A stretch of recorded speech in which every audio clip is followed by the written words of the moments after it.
everyone, it's Kurt with Axtreme-Guitar. For this video lesson, I'm going to be working on bends. So anyone that has been working on it and having trouble with it, losing grip of the string, keep watching. One of the first things that I would like to do is the G pattern. We can use it for running through a solo, for instance, and you can find some good spots to throw in some bends. It might be something like one of my first videos where the lick was...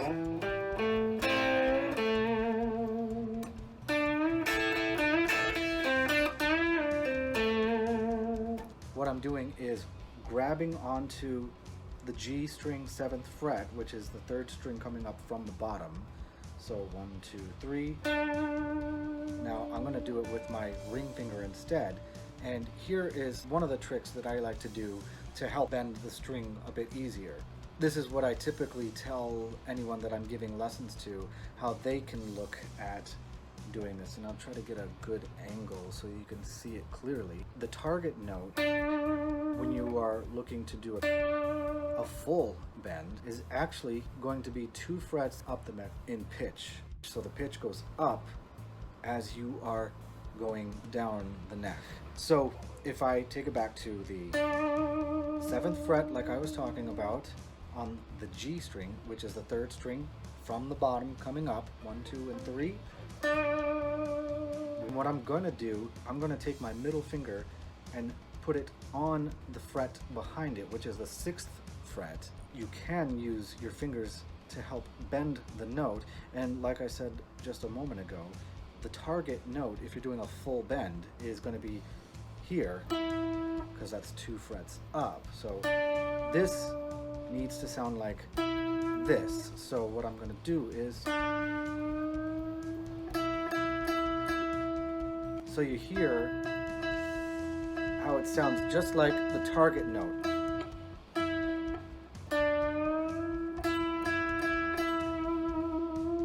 You might be concerned that you're going to break the string.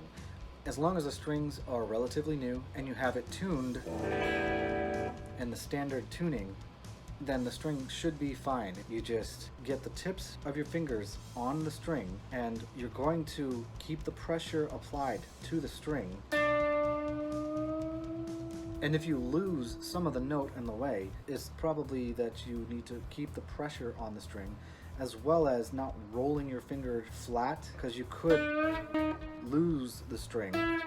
When you are bending, you do push the string up.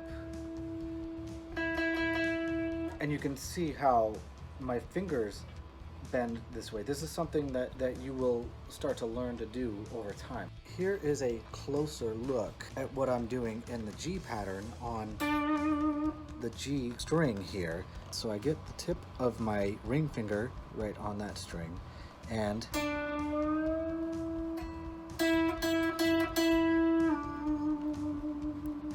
now what I just demonstrated there is how I push but keep the pressure on, and my finger rolls just a little bit. You don't want it to roll too much, because then you'll start to lose the string and it might sound something like that, and you could just slip right off, or your finger could get caught right under the other string. I try to keep my finger bent a bit, and that's something that you'll develop in your hand as you get more strength in your fingers. To change things up a little bit, we can go to the B string. The B string is going to be 1 and 4.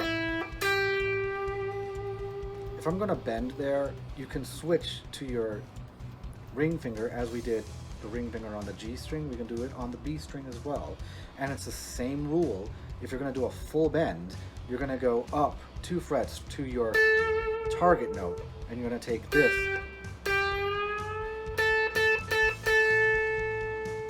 and that's the note that we're aiming for. If you go too far, you do risk snapping the string. I wouldn't recommend doing it too often, because I've broken strings doing bends before. Back to this B string here, I'm just taking it like I did when I was on the G string, and using my middle finger behind the ring finger to help. And you just want to get used to bending to the pitch that you need to reach. And it'll take some time to get used to that, especially since you're exercising your fingers to get used to bending. And the same with the E string. If we move to the E string, this is also a 1/4 in that G pattern scale, but you can just use your ring finger just like we've been doing. Stick that middle finger behind it, go 2 frets up like I said before. That's the target note. And so when you're looking to do a bend on, for instance, like the E string or the A string, and even the D string in some cases, you're not going to be able to bend pushing it upward because it's just going to fall right off of the fretboard. Same with the A string. It just falls right off of the fretboard. So what I end up doing, if I'm actually going to bend, which I don't do too often on the A or the E string, but if you do, I would bend it downward. And here is the target note, and I did it with my middle finger there, but you can do it with your ring finger. Same with the E string. This is a 1/4 position, and I'll either use my middle finger or my ring finger. I generally don't bend those strings, so in case you ever do, that's something to keep in mind. Now, we've been doing full bends so far, but there are the slight bends that you can use. You can do a quarter bend or a half bend.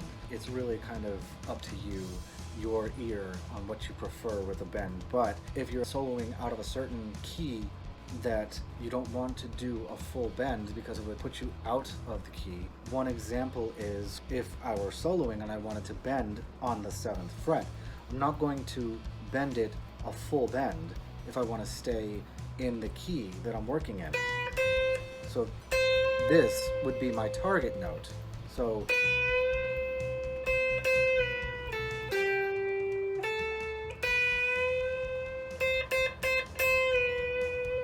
and that's just a half bend. If I did a full bend, then if I were playing in the key of A minor, C major, that would not sound good. Some examples of half bends and quarter bends could be, for instance, again, if I go back to my very first video where I have the riff, that part of the riff, I'm doing this slight bend. I'm not doing a full bend, but I'm bending it downward and twisting my hand to give it that little bit of a bluesy bend to it. And for a more pop culture reference, you would have, for instance, AC/DC. If you're familiar with the song Back in Black, I can use that as an example. Their intro is the...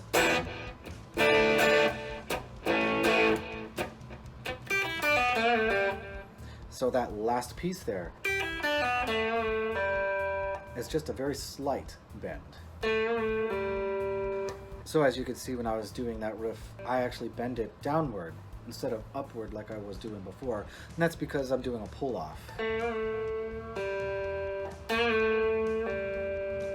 And that'll be for another video. There's a bit to explain with pull-offs and hammer-ons. But if I show you a little bit closer, I'm doing it like this.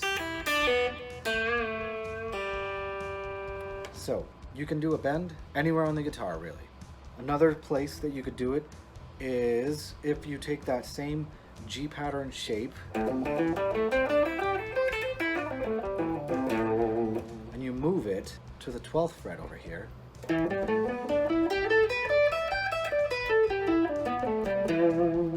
And I'll go to the G string again, and I'm going to bend that one.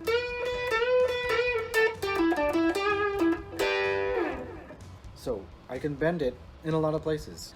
The next thing to look at are the different types of bend. You have a full bend, as I said, and I keep it up there. If I release, that means I'll come up and then release. That means you hear the note come back to its original sound. You're not taking your finger off the string.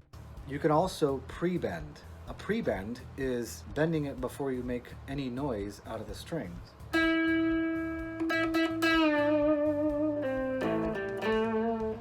and it's a cool effect that you can use there.